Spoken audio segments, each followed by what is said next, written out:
전능하신 아버지 하나님, 지난 길고 추웠던 겨울을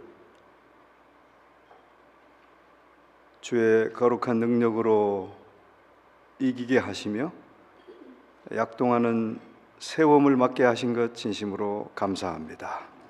특별히 3월의 맑고 밝은 이 생명의 안식일 함께 모여 예배하게 하신 은혜를 감사드리옵고, 아버지의 풍성한 사랑과 은혜의 울타리 안에서 우리의 영혼이 소성되는 행복한 안식일 생명적 예배되도록 도와주시옵소서. 예수님의 이름으로 기원합니다. 아멘.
하나님 말씀 마태복음 6장 26절 봉독하겠습니다. 공중에 나는 새를 보라. 심지도 않고 거두지도 않고 창고에 모아 들이지도 아니하되 너희 천부께서 기르시나니 너는 이것들보다 귀하지 아니하냐. 죄송합니다. 28절인가요? 28절이? 제가 잘못 다시 읽겠습니다. 또 너희가 어찌 의복을 위하여 염려하느냐. 들의 백합과가 어떻게 자라는가 생각하여 보라. 수고도 아니하고 길쌈도 아니하느니라. 가능하시면 다 같이 무릎 꿇고 기도드리겠습니다.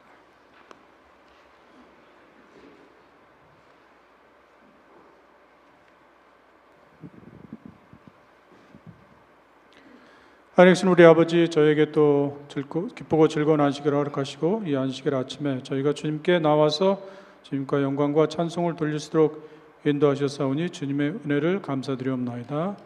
여러 가지 사정과 형편을 따라서 이곳에 참석하지 못한 저희 주님의 하늘 가족들에게도 함께 하시고, 특별히 여러 가지 몸의 고통으로, 마음의 질병으로 고생하시는 저희 하늘 가족들에게도 주님께서 함께 하시고, 특별히 병상에서 지금 항암 치료를 받고 계시는 오복슬 집사님에게도 주님 함께 하시고 그를 속히 완치하시고 또 저희와 같이 주님께 영광 돌리는 자리에 같이 참석하고 예배드릴 수 있도록 인도함 베풀어 주시옵소서. 목사님께서 여러 가지 또 귀한 말씀으로 저희에게 권면하시고 주님께서 목사님을 통해서 저에게 말씀하실 때 주님 함께 하시고 또 그 말씀이 우리 마음판에 새겨져서 또 그 말씀을 지침으로 저희 또 일주일을 주님 안에서 승리하는 삶을 사는 저희가 될 수 있도록 인도함 베풀어 주시옵소서. 예배 시종을 주님께서 주관하여 주시옵기를 예수님의 성으로 간절히 기도드리옵나이다. 아멘.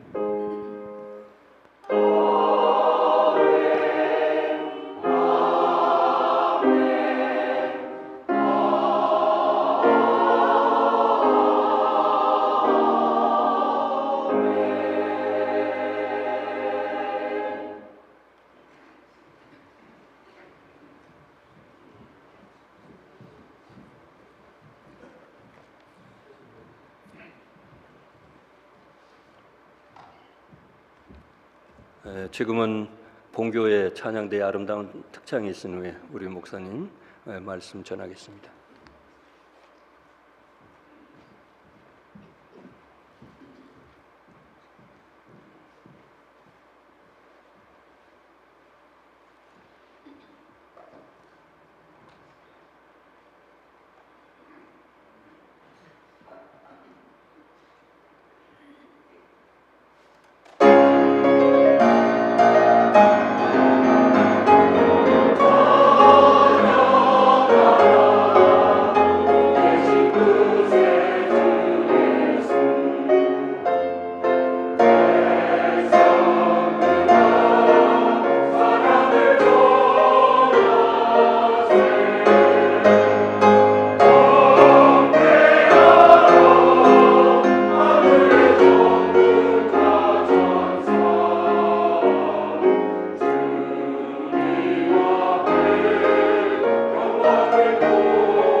말씀의 제목을 꽃으로 피어나라라는 제목으로 말씀을 드리겠습니다.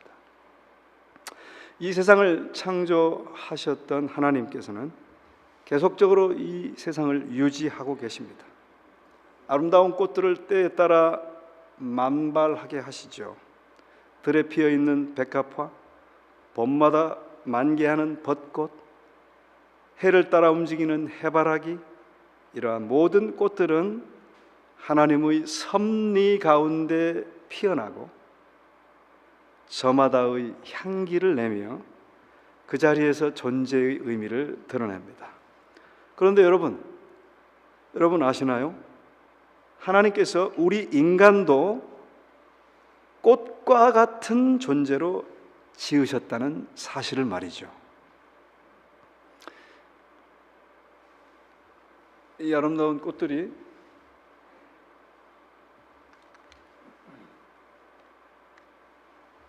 아름다운 꽃들의 모습을 한번 보십시오. 노란 장미네요.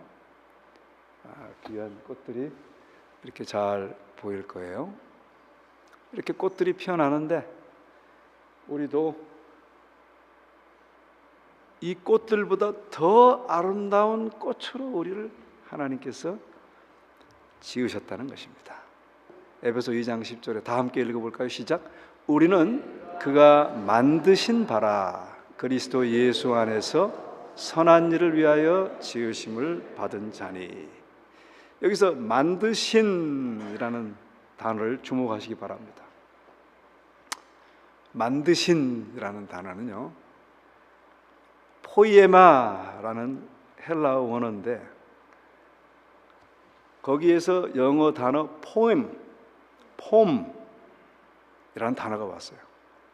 그 단어의 뜻은 한국말로 시라는 단어죠. 시. 그래서 우리를 뭐처럼 만드셨다고요? 어느 목사님이 이 부분을 조명해서 글을 썼는데 참 아름다웠어요. 시처럼.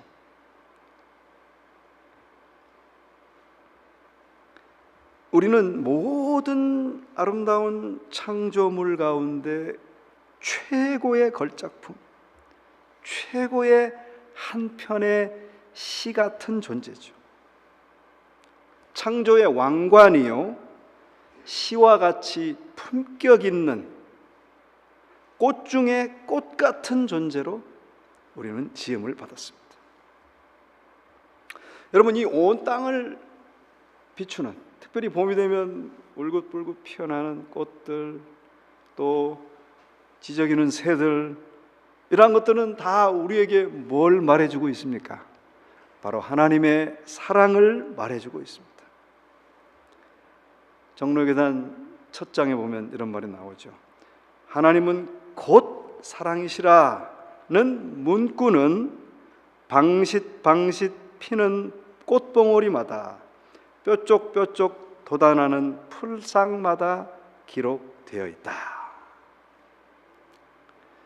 그런데 그러면 사람은 어떨까요? 그 꽃들 중에 꽂힌 사람은 그러면 뭘 말하시려고 사람을 그렇게 아름답게 지으신 것입니까? 영감이 그것을 이렇게 말합니다. 여기 보면 이제 제가 이걸 AI로 한번 그려봤습니다. 꽃 중에 꽃 아담과 이브를 그려보라 그랬더니 이렇게 그렸어요. 제가 괜히 예배 시간에 남녀 이런 모습을 보이는 게 아니고 아담과 이브가 꽃 중에 꽃의 모습으로 그려보라.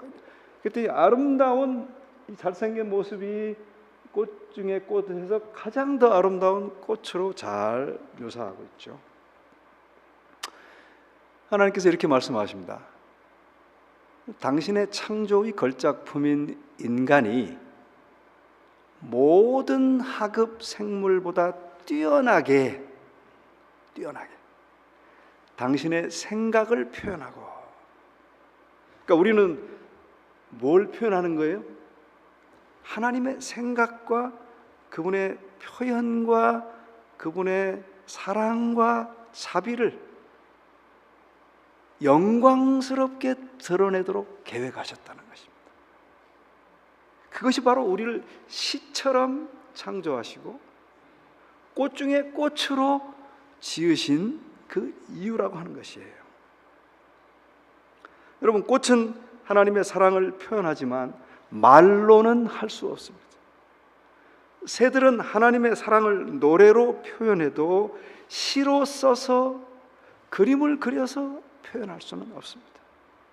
그러나 꽃 중에 꽃인 가장 아름답게 창조된 사람은 말로, 글로, 더 나아가서 행동으로 더욱 하나님의 사랑을 잘 표현하려고 그렇게 지으셨다는 것입니다. 예수께서도 우리에게 동일한 말씀을 하셨습니다.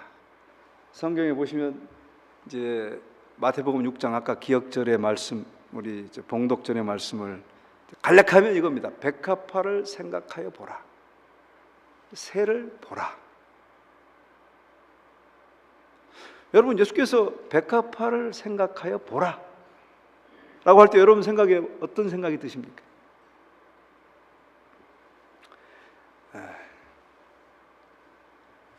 이 말씀을 하신 배경은 언덕과 들판이 꽃으로 아름답게 덮여 있었어요. 그리고 아침 이슬을 맞아 생기를 머금은 꽃들을 가리키며 예수께서 말씀하신 거예요. 들의 백합화가 어떻게 자라는가 생각하여 보라. 저는 그런 생각이 들었어요. 아니, 꽃들이 많았을 텐데 왜 백합화를 보라고 그랬을까? 저 같았으면 장미를 보라. 그렇지 않겠어요? 또 뭐 동백꽃을 보라. 다 많잖아요. 근데 왜 백합화를 보라 그랬을까요? 고대 이스라엘에서 아름다움과 순결을 상징하는 꽃이 바로 백합화였습니다. 백합화를 보라. 자, 근데 보라 그랬었으니까 우리 보고 이제 뭘 보면서 뭘 좀 깨달아라 라고 하신 거죠. 여러분들 백합화를 딱 보시면은 뭘 깨달으십니까? 뭐 저같이 꽃보다는 뭐 그냥 생과자만 좋겠다 그렇게 생각하시나요? 첫째는요, 이 생명을 주신 분께서는 그 생명이 유지되기 위해서 음식이 필요한 것을 아신다는 것입니다. 그 다음에 몸을 주신 분은 그 몸이 필요한 뭘 아신다는 거예요? 의복이 있어야 한다는 걸 아신다는 것입니다.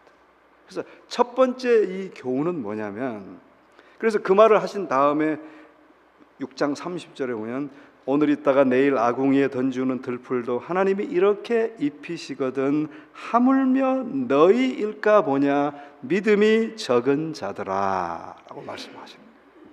첫째, 백합화를 보라, 백합화를 생각해 보라 라고 하시는 그 말씀의 근원은 바로 생명을 주신 분은 음식이 필요함과 몸을 주신 분은 의복의 필요성을 아신다. 두 번째로는요, 여기 이제 백합화를 생각하여 보라 한 다음에 그 다음에 새를 보라 그러셨거든요. 그런데 그 말씀의 핵심은 뭐냐면, 일본에서 이제 먹을 것과 입을 걸 주시는데 그것만 가지고는 우리가 행복하지 않을 걸 아셨어요. 그래서 새를 두시고 이런 새 저런 새 이런 곤충 나비 다 주셔서 여러 가지 것들을 채우셨는데, 먹는 거 입는 것뿐만이 아니고 우리가 다른 것으로 더 기뻐하고 행복하게 해 주시기 위하여 천연계를 온통 꽉 채우신 것입니다. 온통 꽉 채우셨습니다. 그 다음에 세 번째는 뭐냐? 백합화를 생각하여 보라의 세 번째, 바로 이겁니다. 그래서 두 번째 것을 우리가 생각하시면서 영감의 글은 우리에게 이렇게 교훈을 주는데요.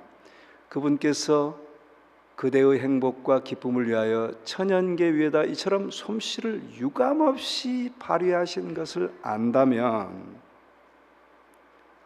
그분께서 온갖 필요와 축복을 그대에게 주실 것을 의심할 수 있겠는가? 그게 백합화를 보고 새를 보라 라고 하신 예수님의 두 번째 이유입니다. 세 번째는 뭔가 하면 우리가 가장 아름다운 꽃으로 피어나기를 더없이 바라신다는 것입니다.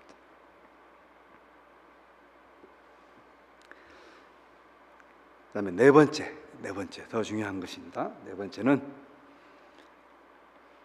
이 백합의 갈색 구근에서 어떻게 아름다운 꽃이 피어나는지를 알라라고 하는 거예요.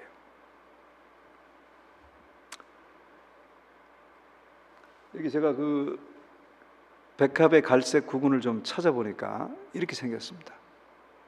아주 되게 못생기고 아주 보기가 좋지 않죠.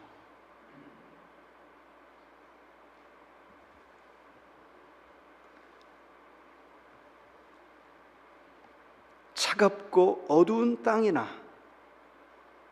강바닥의 진흙에 이 갈색 구근이 탁 처박혔어. 그러나 아름다운 꽃으로 피어오른다는 사실을 우리에게 보라라고 말씀하신 것입니다. 여러분, 사실 꽃 피우는 과정을 우리가 한번 잘 생각해 보면 맨 처음에 씨앗이 땅에 뿌려져야 됩니다. 근데 씨앗 안에 하나님께서 두신 생명이 있어요. 그래서 씨앗이 몇백 년이 돼도 보존이 잘 된 것은 그 씨앗을 땅에 심으면 싹이 트고 꽃을 만발하게 합니다. 놀라운 일이죠. 바로 하나님의 생명력이에요. 근데 그 생명력, 씨앗에 있는 생명력은 우리에게 뭘 가르쳐 줍니까? 마가복음 4장에 보면 씨 뿌리는 자의 비유에서 씨앗은 곧 뭐라 그랬어요? 말씀이다. 그랬습니다. 말씀. 여러분, 씨앗이 심겨지면 그것은 깊은 땅 속에 묻히게 됩니다. 햇볕이 보이도 않고 자유롭게 움직일 수도 없고 그 씨앗이 마치 죽은 것처럼 보입니다. 그러나 그것이 끝이 아닙니다. 바로 이 어둠 속에서 하나님의 창조 능력이 조용히 끊임없이 역사하고 있습니다. 하나님께서는 우리의 삶에서도 이러한 숨겨진 역사를 이루고 계십니다. 우리가 이렇게 예배를 통해서 개인 묵상을 통해서 하나님의 말씀을 우리 마음에 다 받아들일 때 그 말씀은 생명력이 있어서 우리 마음에서 역사합니다. 그러나 기다림의 시간이 필요합니다. 기도해도 응답이 되지 않고 노력해도 결과가 보이지 않는 순간들이 있습니다. 그러나 그 시간이 결코 헛된 것은 아닙니다. 하나님의 능력이 우리 안에서 조용히 역사하고 있으며 때가 되면 반드시 싹을 피우게 될 것입니다. 그래서 이 땅속의 어둠, 씨앗의 땅속의 어둠은 숨겨진 하나님의 역사입니다. 우리 마음에 지금 말씀이 들어와서 숨겨진 하나님의 역사를 나타내주고 있습니다. 드디어 이제 싹이 올라옵니다. 그런데 여러분, 이 싹이 올라오는 과정이 쉽지 않습니다. 딱딱한 씨앗의 껍질을 깨고 무거운 흙을 뚫고 나와야 합니다. 왜 하나님께서 그 힘겨운 과정을 허락하셨을까요? 그것은 바로 싹이 강하게 자라게 하기 위해서입니다. 너무 쉽게 나오는 싹은 뿌리가 약하고 또 금방 시들어 버립니다. 그러나 투쟁하면서 나온 싹은 강한 뿌리를 내리고 또 튼튼한 줄기를 세우게 됩니다. 이것이 바로 하나님의 창조 능력과 생명의 능력입니다. 여러분, 우리도 마찬가지입니다. 하나님께서는 우리가 편안한 길을 걸으며 나약해지는 것을 원치 아니하시고 고난 속에서 강해지고 믿음이 더욱 단단해지기를 원하십니다. 싹이 흙을 뚫고 올라오듯 우리는 하나님의 능력으로 세상의 어려움을 뚫고 올라가야 합니다. 여기 보십시오. 제가 이 사진과 동영상들을 많이 찾아보니까 이렇게 조그마한 것이 여기 올라왔죠. 이걸 뚫고 올라와서 그다음에 흙을 뚫고 올라오는 그런 모습이죠. 저렇게 올라오면 이제 탄탄대로인가요? 싹이 땅을 뚫고 나온 후에도 꽃이 피기까지는 수많은 도전이 기다리고 있습니다. 태양의 뜨거운 열기, 거센 바람, 폭우와 가뭄. 지난번에 일요일에 아침에 제 아내도 없고 그래서 설교를 일요일 오전인데 할 일도 없고 TV도 재미도 없고 그래서 설교를 탁 치고 있는데 설교하는 어떤 문헌을 제가 치고 있는데 바람이 좀 불더라고요. 쿵 그래서 깜짝 놀래가지고 보니까 한 30m 되는 이런 나무가 쓰러졌는데 다행히 우리 집 쪽으로 쓰러지지 않고 옆집 나무가 제 뒤 야두로 쓰러졌어요. 와, 겁나대요. 수많은 도전이 기다리고 있죠. 그런 거센 바람, 때로는 폭우와 가뭄이. 그렇지만 여러분, 그런 중에도 식물은 더욱 깊은 뿌리를 내리고 더 강한 줄기를 세웁니다. 여러분, 우리의 신앙생활도 마찬가지입니다.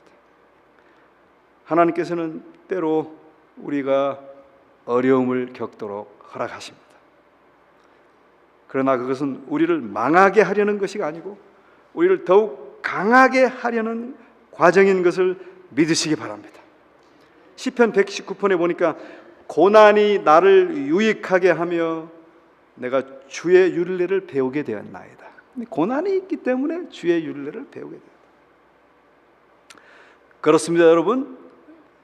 우리의 삶에 어려움이 찾아올 때 낙심하지 마시고 계속 하나님을 의지하시기 바랍니다. 그 모든 과정 가운데 하나님의 창조 능력이 우리 안에서 역사하게 하시도록 계속 믿음을 갖게 되시기 바랍니다. 하나님께서는 절대로 우리를 버리지 아니하시며 그분의 완벽한 계획 속에서 우리를 성장시키실 것입니다.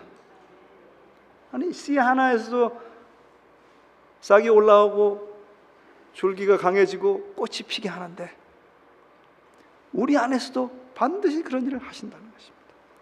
그리고 마침내 잠깐만요. 여기 비바람 속에서도 성장한다 제가 그랬는데 우리를 강하게 하신다는 것이죠. 하나님께서도 보호하시고 인도하시고. 그래서 우리 다 아시는 이 도종환 씨의 흔들리며 피는 꽃 여러분 다 아시죠? 흔들리지 않고 피는 꽃이 어디 있으랴.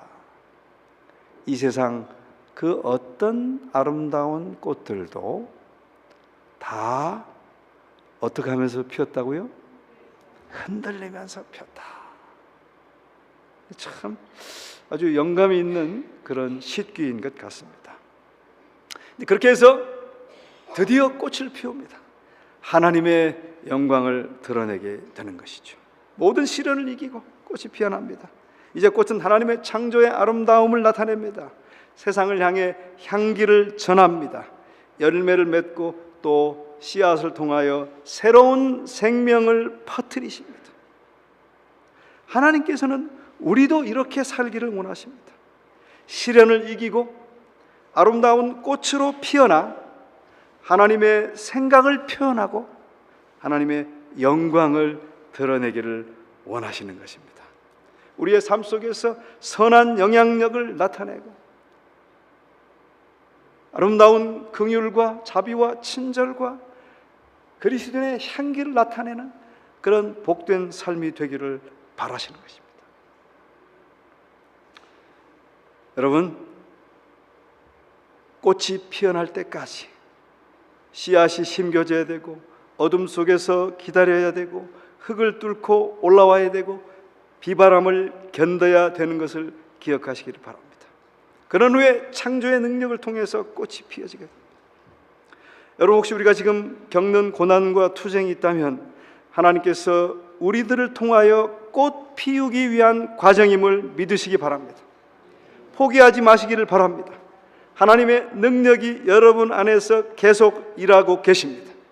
이 모든 과정에 하나님이 역사하시고 또 하나님의 창조력과 생명력이 임하시고 하나님의 보호와 인도가 함께 하시고 하나님이 동행하여서 꽃을 피웁니다.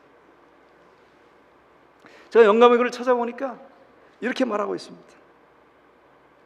주께서 이런 모든 초목들, 꽃들이 자라게 발육하는 것은 그것들이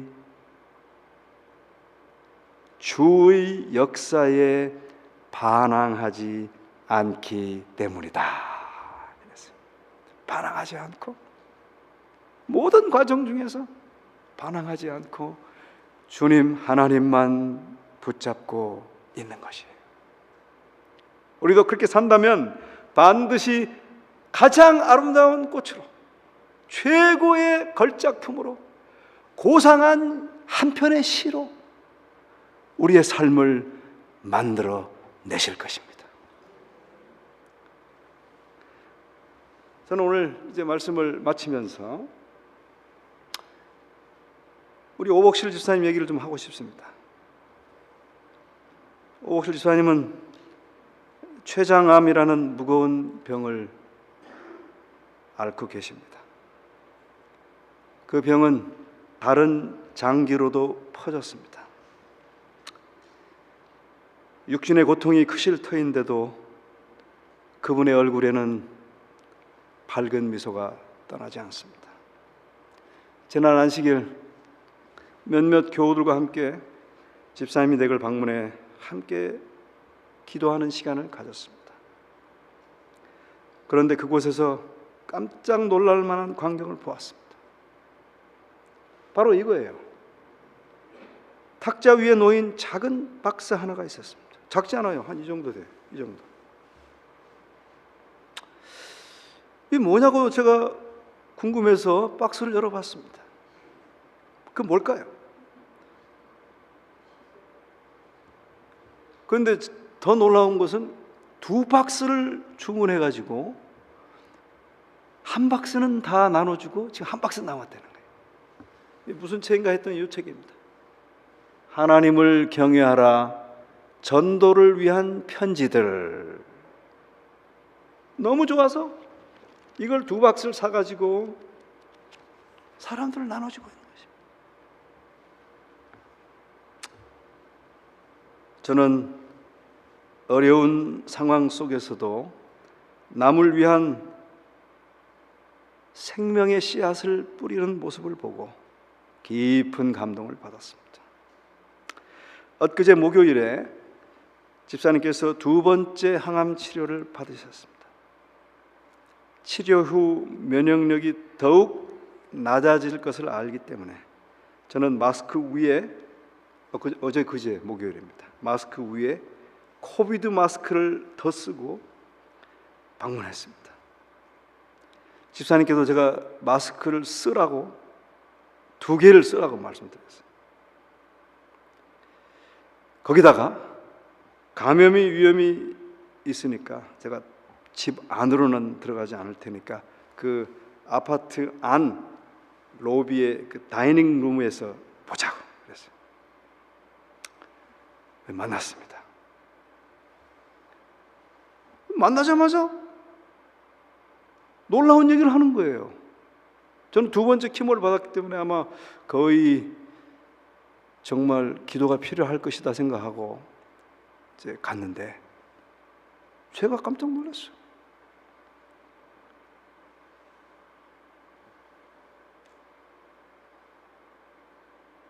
소리가 안 나옵니까?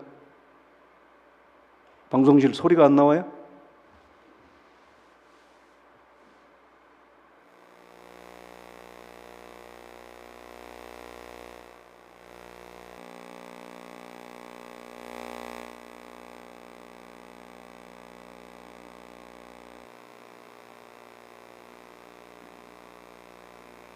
예, 제가 이 아파트에다가 작은 데다가 소그룹을 하면은 꼼짝없이 참여하지 않고는 안 될 그런 강사님을 모시고 소그룹 리더를 하기 위해서 아주 꿈을 꾸고 아침에 일어나면 웃음이 나고 막 그랬어요. 빙그레 나도 몰래. 하나님 보시기에 여기다가 이쁜 동산을 꾸밀 거예요. 하늘 정원같이 말씀을 이렇게 탐구하고 가치도 없는 소그룹을 하고 싶어서 열심히 노인들을 여기 입주하시게 되는 거를 도와드린 적이 있어요. 자, 제가 그 부탁하거나 시키지도 않았는데 탁 앉아서 얘기를 시작할 때 목사님이 이 아파트 단지의 3분의 1 정도가 한국 사람이 사는데 나의 꿈은 여기에다가 소그룹 리더를 제가 하면서 소그룹을 만들어서 하나님의 그 놀라운 진리와 사랑의 기별들, 그 기쁜 구원의 소식들을 함께 나누는 게 제 꿈입니다.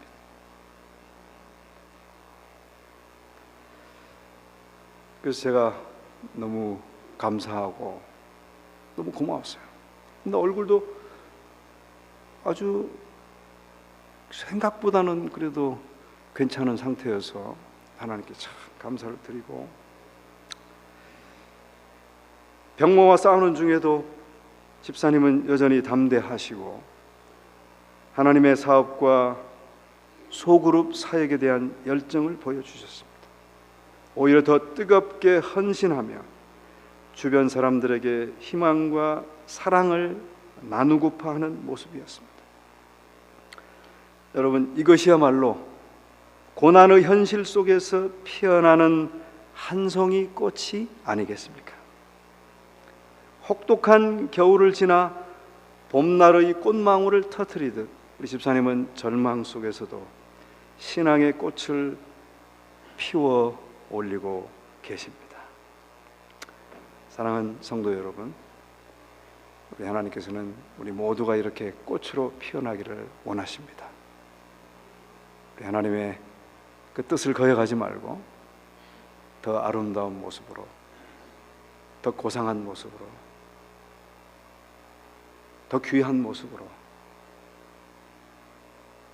하나님의 사랑과 그 뜻을 표현하고 그분의 향기를 나누는 그런 우리 모두가 되기를 간절히 바라면서 말씀을 마치겠습니다.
자비로우신 하늘아버지시여,